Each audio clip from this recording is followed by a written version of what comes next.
Good afternoon, Mayor Guthrie, and thanks for speaking with us today. Thanks for having me. I appreciate it. So we're sort of settling into our pandemic routines, it appears, but we are still now moving ahead sort of with city processes as usual. It's a new way of doing things, but the council meeting schedule has resumed. Some city employees are starting to be called back into work. Pre-pandemic projects are being discussed. So tell me a little bit about what's going on with the city of Guelph right now.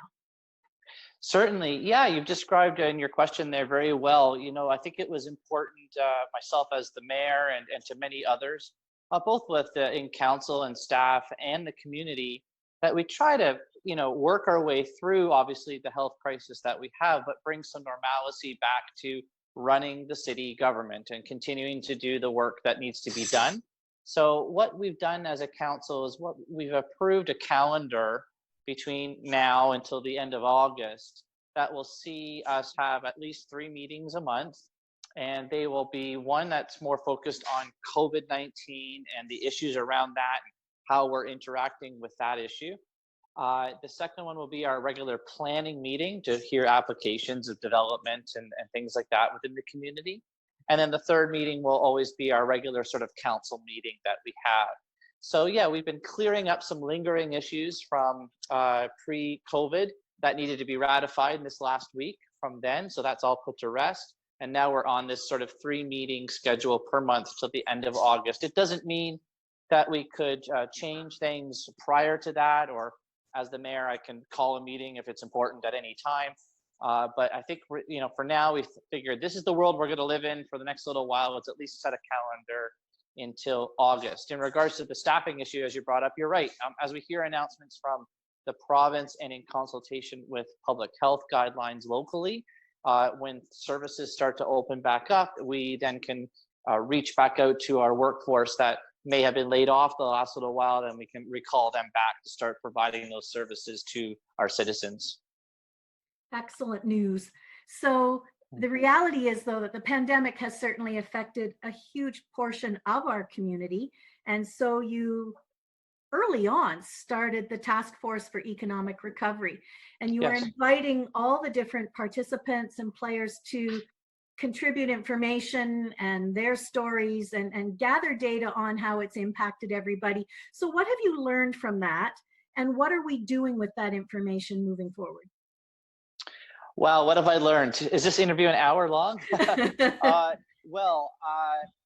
First of all, typical Guelph, we have amazing people that are looking out for their own business, but equally looking out for everyone else's too. And so it's been just a great group of people. There's about 20 to 30 that have joined the task force to give us feedback.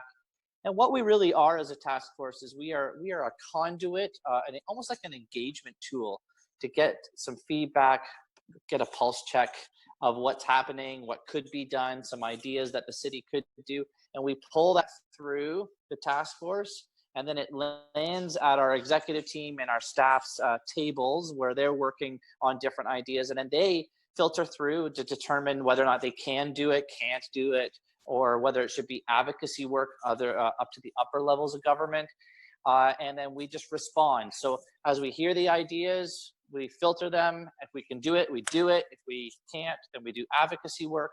And I'm a pretty simple mayor when it comes to this kind of stuff. It's like, listen and respond, listen and respond. Just a good, easy checklist that we can mark things off so people can see that, task forces can often be accused of just being talk and no action. And I'm not like that. So there's definitely action that's coming out of it. So we're doing very well. We've had 3 meetings so far, and we have them at least every 2 weeks. Again, I can call one, sooner if need be, if there's something that needs to be discussed. So now, needless to say, in our new norm, meetings are generally done in a format much like we're talking today. Yeah. But it doesn't mean, we want to make sure that everybody watching this knows that this does not mean there's any lack of community engagement. So how can people delegate to council? How can they otherwise make their thoughts and opinions known?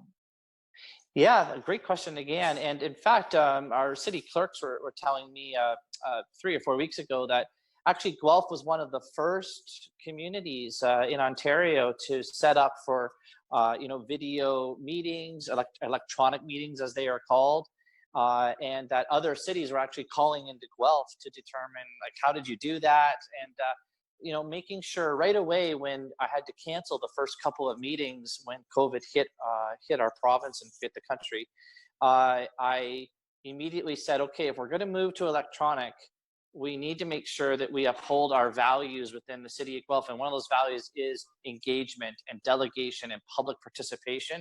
And so, using this technology has been really interesting, a good learning curve, but it doesn't mean we can't continue to delegate. And so we have people email into clerks@guelph.ca if they want to ever become a delegate. And then during the meeting, as I said to you earlier, we have 3 meetings. The planning meeting, actually under the Planning Act, requires the mayor or the chair to actually say after hearing an application, does anybody else want to speak to this application? And of course, normally that's very easy to do in a room where you can see everybody in the audience. Over technology like this, it's like, does anybody else want to? You could have thousands of people out there you don't know. So we have a phone number that will come up on the screen. It will stay there for 5 minutes. Anybody can then call in and be a participant on those planning applications. And so we're really moving forward and trying to make sure that that engagement stays, because that's very important as decision makers. And as always, if people are just looking for general information about what's happening in our city, guelph.ca. You got it. Guelph.ca is the best place to land.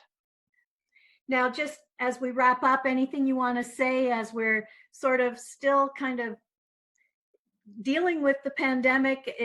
The temptations are so great now to let your guard down, to get out there, because we're all getting a little crazy, housebound. But yeah, any final message you want to leave us with?